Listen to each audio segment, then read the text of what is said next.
जब कभी भी समय आपके अनुकूल ना हो, प्रतिकूल चल रहा हो, तो सभी लोग या अधिकतर लोग शनि पे दोष मढ़ देते हैं कि शनि की साढ़े साती चल रही है या ढैया चल रही है, इस वजह से हम परेशान हो रहे हैं। कई बार कहा जाता है कि राहु की वजह से परेशान हो रहे हैं। हाँ, इसमें कुछ हद तक सच्चाई है, लेकिन पूरी सच्चाई नहीं है। जरूरी नहीं केवल शनि ही परेशान कर रहा हो या राहु ही परेशान कर रहा हो। कई बार परिस्थितियां बिल्कुल छुपी हुई सी रह जाती है और परेशानी कुछ और होती है। और केतु ग्रह भी जितना रहस्यमयी ग्रह है, उतना ही रहस्यों से आपको परेशान भी कर सकता है। वह केतु जो परेशानियां देता है ना, वह रहस्य एकदम से उजागर नहीं हो पाते हैं। और जब वह निकल जाएगा बिल्कुल, और तब अपने को पता चलेगा कि हाँ भाई, इस वजह से नहीं और केतु की वजह से परेशान हो रहा था। केतु की बात करें, अभी कुछ दिन पहले राहु ने परिवर्तन किया, और राहु का परिवर्तन नक्षत्र घा था। नक्षत्र परिवर्तन करके और दूसरा अपने समय अनुसार बलवान अवस्था में राहु चला गया।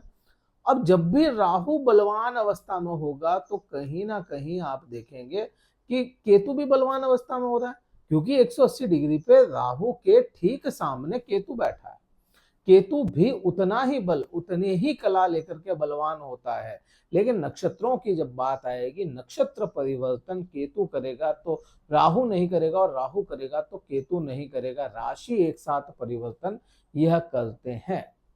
अभी बात अगर करें केतु की, तो केतु लगभग 16 डिग्री के आसपास पूर्ण बल लेकर के अभी चल रहा है। और मीन राशि के लिए यह समय तो बहुत ही ज्यादा, या मैं कहूं यही नहीं, अभी का जो पूरा टाइम फ्रेम है ना, मीन राशि के लिए बहुत इंपॉर्टेंट है।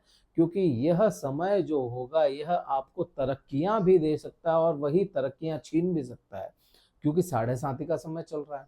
साढ़े साथी का समय बहुत इंपॉर्टेंट होता है किसी के भी जीवन में, क्योंकि यह है ना, आपके जीवन में वो अध्याय जोड़ देता है जिनका आपने सोचा नहीं, और वो अध्याय छीन लेता है जिनका भी आपने सोचा नहीं कभी। शनि का काम ही वैसा ही होता है, चीजों को डिले करवाता है, वो सब चीजें। लेकिन केतु, केतु क्या है, शनि है ना, जैसे डिले करवाता है, रोक देता है, बैरियर लगा देता है, समय लेता है अपने काम में। केतु बिल्कुल डिक्लाइन भी कर सकता है, केतु बिल्कुल मना भी कर देता है कई बार। लेकिन जब केतु देने पे आ जाए या केतु आपके लिए फेवर करने पे आ जाए, तो वह फेवर भी करता है। लेकिन अभी के समय में केतु बहुत ज्यादा फेवर नहीं कर पा रहा है। कुछ जगहों पे फेवर करेगा, लेकिन बहुत ज्यादा नहीं।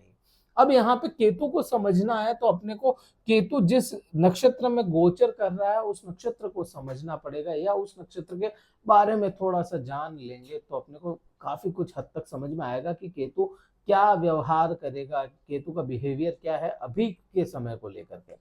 देखिए, एक तो सबसे इंपॉर्टेंट चीज जो होती है ना, किसी भी नक्षत्र को देखना हो, तो उस नक्षत्र के स्वामी पे बात आ जाती है। और उस नक्षत्र का जो स्वामी होगा, स्वामी का आपके राशि स्वामी के साथ में या आपके लग्न स्वामी के साथ में संबंध कैसा है। अभी नक्षत्र जो हस्त नक्षत्र है, हस्त नक्षत्र के जो स्वामी होते हैं वह चंद्रमा है। अब यहाँ पे आप देखेंगे, चंद्रमा की केतु के साथ में बिल्कुल भी मित्रता नहीं है। यह दोनों ही ग्रह आपस में शत्रुवत संबंध रखते हैं, शत्रुता रखते हैं। एक तो ये हो गया। दूसरा, चंद्रमा की जो देखोगे ना, चंद्रमा की पोजीशन मीन राशि या मीन लग्न के लिए पंचम भाव की बनती है। मतलब यह मित्र हो जाते हैं बृहस्पति के। बृहस्पति के मित्र हैं, लेकिन किसके मित्र नहीं, केतु के मित्र नहीं है। और केतु कहाँ पे विचरण कर रहा है, हस्त नक्षत्र मतलब चंद्रमा के घर में यह चल रहा है अभी। तो यह अभी है ना, केतु के लिए फेवरेबल पोजीशन नहीं है। केतु है ना, यहाँ पे बहुत ज्यादा कंफर्टेबल नहीं रहता। अब कोई ग्रह खुद कंफर्टेबल नहीं है, तो वह क्या करेगा, परेशान करने की कोशिशें करेगा। और विशेष कब आ जाएगा, जब आपके सप्तम भाव में बैठा है। तो सप्तम भाव से रिलेटेड यहाँ पे इश्यूज देखने को मिलेंगे। लेकिन यहाँ पे बात एक और आ जाती है। मैं हमेशा कहता हूं कि सभी ग्रह जो हैं अंदर से इंटरकनेक्टेड हैं। एक ग्रह प्रभाव बुरे ला रहा है, तो कहीं ना कहीं बैकअप लेकर के दूसरा ग्रह बैठा होता है। बृहस्पति बैकअप लेकर के बैठे हैं, और बृहस्पति आपके लिए अति उत्तम पोजीशन में है फिलहाल के समय में। और आने वाले समय में भी अभी बृहस्पति रोहिणी नक्षत्र में चल रहे हैं। रोहिणी जो नक्षत्र है, रोहिणी में बृहस्पति का गोचर है और पूर्ण बलवान अवस्था में है बृहस्पति भी, लगभग 18-19 डिग्री के आसपास ये चल रहे हैं अभी। तो यहाँ पे 18 डिग्री मतलब आप समझो ना कि कितनी अच्छी पोजीशन बृहस्पति की भी है। तो यहाँ पे सप्तम भाव में अलगाव जरूर लेकर के आएगा, लेकिन अलगाव को बहुत ज्यादा बड़ा नहीं होने देगा बृहस्पति। देखिए केतु तो क्या करेगा, केतु सप्तम भाव में, सप्तम भाव क्या माना गया अपन ने आज तक, पति पत्नी का माना है इसको, ठीक है, पति या पत्नी का भाव है ये। पति पत्नी में आपसी अलगाव लेकर के आएगा, परेशानियां लेकर के आएगा, वाद विवाद लेकर के आएगा। यह 100% केतु को लाना है और इसका प्रभाव आप पे आ भी रहा होगा, इसका प्रभाव आ रहा है। लेकिन बृहस्पति कहीं ना कहीं बैकअप लेकर के बैठा है, कहीं ना कहीं आपको है ना सपोर्ट कर रहा है। तो यह इस अलगाव को बहुत ज्यादा है ना बड़ा नहीं होने देगा, ठीक है। बात वाद विवाद हो जाएगा, लेकिन वाद विवाद की शांति भी बृहस्पति करवा देगा। अब यहाँ पे एक चीज को देखें कि बृहस्पति की दृष्टि जब भी केतु पे होती है तो केतु को कहीं ना कहीं ज्ञान मिलता है, कहीं ना कहीं उसमें है ना बुद्धि आती है, क्योंकि बुद्धि तो है नहीं केतु के पास में, ऊपर का पूरा ही सिर ही नहीं है तो बुद्धि होगी नहीं। अब ये बृहस्पति ज्ञान दे रहा है, बुद्धि दे रहा है, तो यह अलगाव के साथ में भी आपको कहीं ना कहीं ये करवाएगा। दूसरा, यहाँ से अपन है ना किसी भी आदमी का, किसी भी इंसान का है ना, यहाँ से व्यापार देखते हैं। देखिए करियर की बात अलग है, करियर 10th हाउस है, लेकिन व्यापार की जब बात आएगी ना, आप क्या बिजनेस कर रहे हैं, क्या व्यापार कर रहे हैं, तो वो यहाँ से देखा जाएगा। यहाँ से धार्मिक अनुष्ठान देखेंगे अपन, तो यहाँ पे व्यापार की बात आएगी तो व्यापार में परेशानियां आपको देखने को मिल रही होगी, या व्यापार में फ्लक्चुएशन ज्यादा आ रहा होगा। इसको इन शॉर्ट में कहूं कि व्यापार आप अपने कर्म क्षेत्र पे, अपने बिजनेस पे जाने की इच्छा नहीं होने देगा ये केतु। अब वहां पे काम काज सब कुछ ठीक है चल रहा होगा, लेकिन फिर भी आपकी इच्छा नहीं होगी जाने की। अब खुद अगर नहीं जाओगे आप, तो वह मंदी की ओर चला जाएगा और वही चीज आपके साथ बनेगी, यहाँ पे यह बन रही होगी। अब यहाँ पे वही चीज आ जाती है कि बृहस्पति का अगर सपोर्ट मिलता चला जाए आपकी कुंडली में, आपके जन्म पत्रिका में बृहस्पति अच्छी पोजीशन में हो, तो यह केतु यहाँ पे परेशान नहीं करेगा, व्यापार में एक स्टेबिलिटी लेकर के आ सकता है यह बृहस्पति केतु के साथ भी। लेकिन अगर केतु खुद प्रभावी चल रहा है, अच्छा यहाँ पे है ना, आप इस चीज का पता कैसे कर सकते हो, आपकी बॉडी लैंग्वेज खुद बताएगी, आपका बॉडी खुद बताएगी कि आपका केतु कैसा है, बुरा है, अच्छा है। अगर रीढ़ की हड्डी में परेशानी चल रही है अभी के समय में, या पिछले मैं कहूँ कि 4-6 महीनों से रीढ़ की हड्डी में सनसनाहट हो, या रीढ़ की हड्डी में दर्द हो, सीधा चलने में परेशानी आए, या लेटने में थोड़ी सी खिंचाव आए ना रीढ़ की हड्डी में, हड्डी की बात कर रहा हूँ, मसल्स की बात नहीं कर रहा मैं, हड्डी में अगर है ऐसा कुछ खिंचाव, तो केतु आपका एक्टिव है और केतु का प्रभाव ज्यादा होगा। उसके लिए क्या करोगे, पति पत्नी दोनों मिलकर के, क्योंकि सप्तम भाव में है और पति पत्नी का भाव माना गया, पार्टनरशिप का भाव माना गया, तो यहाँ पे मैं कहूंगा कि उसको ठीक करने का सही तरीका है, सुबह प्रातः समय पत्नी के साथ में या पति के साथ में वॉक पे जाएं, घूमने निकल जाएं, वॉक पे जाएं, या प्रकृति से जुड़े उस समय में, कोई गार्डन वगैरह हो तो वहां पे बैठे, धूप सेकें, प्रातः की जो सुबह सुबह यदि की जो सबसे पहली धूप आती है ना उसको सेकें, या आप किसी गार्डन में बैठे प्रकृति से जुड़ेंगे, तो यहाँ पे केतु कहीं ना कहीं आपको काफी हद तक ट्रीट हो जाएगा। ये एक तो ये होगा। केतु का और क्या प्रभाव होगा, देखिए ये बृहस्पति है ना रोहिणी नक्षत्र में है, अभी आने वाले समय में मृगशिरा नक्षत्र में आ रहा है, उसके लिए भी बताऊंगा मैं, एक अलग से वीडियो बनाऊंगा। मृगशिरा नक्षत्र में पूरे आप देखोगे ना बड़ा अच्छा रिजल्ट देने वाला है आपको, तो उसके लिए बात करेंगे अगले वीडियो में। लेकिन अभी अगर केतु की बात करेंगे भाई अगला क्या प्रभाव आने वाला है, तो केतु अभी आप देखेंगे ना तो यह काम त्रिकोण में बैठा है, काम त्रिकोण है ये पूरा, ठीक है। तो काम त्रिकोण में बैठ करके 5वीं 7वीं और 9वीं दृष्टि से देखा, कहीं पे भी होगा तो इन्हीं दृष्टियों से देखेगा। 5वीं दृष्टि जो है वह चली जाती है आपके लाभ भाव पे, लाभ भाव मतलब आपका 11वां भाव, और वहीं पे बृहस्पति की भी दृष्टि जाती है, बृहस्पति की 9वीं दृष्टि और इसकी 5वीं दृष्टि आपके लाभ पे। अब यहाँ पे बात वही आ जाती है, बैकअप लेकर के केतु बृहस्पति जरूर बैठा है, लेकिन केतु का काम क्या है, केतु का काम है एकदम से रोक देना, लाभ को एकदम से रोकने का काम यह केतु करता है, और बृहस्पति कहीं ना कहीं टुकड़े ही सही लेकिन लाभ के दिलाता है।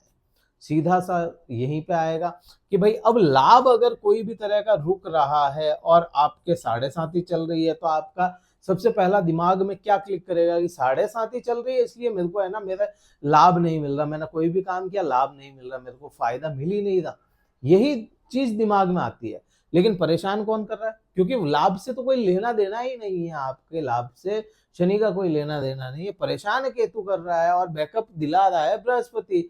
अगर लाभ रुक भी गया, टुकड़ों में भी आया ना, तो बृहस्पति दिला रहा है, और ये निरंतर ऐसा ही चलता रहेगा जब तक ये केतु यहाँ पे है, तब तक ये यहीं पे ऐसा ही चलता रहेगा। आपका लाभ के लिए आपको संघर्ष रहेगा अभी आने वाले लंबे समय तक, लेकिन बृहस्पति दिलाता हुआ चला जाएगा। अगली बात करेंगे ना, तो 7वीं दृष्टि खुद आप पे चली जाती है, जहां पे राहु बैठा है। और राहु क्या होता है? राहु मतलबी है, केतु है ना, केतु डिटैच करवाता है, राहु अटैच करवाता है। तो राहु के लिए मैंने डेडिकेटेड एक वीडियो बनाया, वो आप देखेंगे जस्ट इससे पहले, मीन राशि का आप देखेंगे, बड़ा अच्छा वीडियो, अच्छे से समझाया गया उसमें, वो देखेंगे क्लियर हो जाएगा। क्योंकि किसी भी ग्रह की दृष्टि से ज्यादा प्रधानता होती है वहां पे बैठने वाले ग्रह की। तो यहाँ पे इसकी दृष्टि जरूर है, केतु की दृष्टि जरूर है लग्न पे, लेकिन यहाँ पे राहु बैठे हैं तो राहु की प्रधानता है, तो यहाँ पे वो काम करेगा। अब बात 9वीं दृष्टि की करूं, और वही बात आ जाती है, जो बैठा है उससे ज्यादा प्रधान, जो देख रहा है उससे ज्यादा प्रधानता है ना जो बैठा उसकी है। तो बृहस्पति पराक्रम भाव में बैठा है, तो रोजमर्रा की इनकम को आप यहाँ पे मान के चलो, रोज की जो इनकम होगी ना उसको यह बृहस्पति ट्रीटमेंट करता है, वह चला जाएगा इसकी। यहाँ पे आप है ना दिखावे की दुनिया से थोड़ा सा हटके हो सकते हैं, क्योंकि दिखावा जो है वह राहु का काम है, केतु का काम नहीं है, बृहस्पति का काम नहीं है। बृहस्पति का काम है ज्ञान लेना और ज्ञान देना, बात खत्म। केतु का काम क्या है? ज्ञान ले लेना, देना तो कुछ है ही नहीं उसको, ज्ञान ले लेना। राहु का काम क्या है? देना लेना सब कुछ, लेकिन उसकी दृष्टि या कहीं से संबंध नहीं बन रहा है यहाँ पे। यहाँ पे बृहस्पति ये ज्ञान लेगा भी सही, देगा भी सही, ये सभी चीजें यहाँ पे। तो दिखावे की दुनिया से दूर हो जाना, सोशल आपकी लाइफ अच्छी कर सकता है, सोशल मीडिया की बात नहीं है, सोशल लाइफ आपकी अच्छी कर सकता है। आपके जहाँ पे भी आप रहते हैं, जिस कम्युनिटी के हैं आप, या जिस सोसाइटी में रहते हैं, वहां पे आसपास में आपकी यहाँ पे है ना सोशल लाइफ बड़ी अच्छी है, बृहस्पति करने का काम करेगा। तो कुल मिलाकर के बृहस्पति की वजह से केतु बहुत बुरा नहीं हो सकता। अगर लाभ में ज्यादा ही परेशानियां आ रही है आपको, तो ऐसे समय में क्या करें आप? ऐसे समय में ओम कें केतवः नमः का जाप कर सकते हैं। मंत्र और डोनेशन, ये दो चीजें बहुत अच्छी होती है, कभी भी बैकफायर नहीं करती। दूसरा, आप है ना प्रकृति से जुड़ने की कोशिश करें तो भी ठीक है, कई मामलों में आपको सुधार देखने को मिलेगा। माता के साथ में, आप अपनी माँ के साथ में संबंध अच्छे कर लीजिए, 100% यहाँ पे केतु ठीक हो जाएगा। केतु का ट्रीटमेंट है यहाँ पे, क्योंकि माँ अपने जीवन की प्रकृति है, प्रकृति से ही अपन आए हैं, माँ से ही अपन आए हैं। तो प्राकृतिक ग्रह केतु है, और माँ के सानिध्य में आपको कई मामलों में ठीक हो जाएगा केतु। वीडियो कहीं भी अच्छा लगा हो लाइक कीजिएगा, शेयर कीजिएगा और सब्सक्राइब कीजिएगा चैनल को। देखिए, शेयर करते हैं तो वीडियो आप शेयर करेंगे, रीच बढ़ेगा, हमें डायरेक्ट सपोर्ट हो रहा है वो, तो सपोर्ट कीजिए। तो और आपके सपोर्ट की जरूरत होती है हमें, और तो क्या ही है। तो ये आपको कैसा लगा बताइएगा, कमेंट करके जरूर बताइएगा। और कुंडली विश्लेषण करवाना चाहते हैं जिसमें केवल आपकी कुंडली पे बात होगी, व्हाट्सएप नंबर हमने डिस्क्रिप्शन में दिए हैं, केवल व्हाट्सएप मैसेज करें, शुल्क पता करें, फिर अपन इस पे बात करेंगे आपकी कुंडली पे डायरेक्ट। इस वीडियो में इतना ही था। जय हिंद, वंदे मातरम, भारत माता की जय।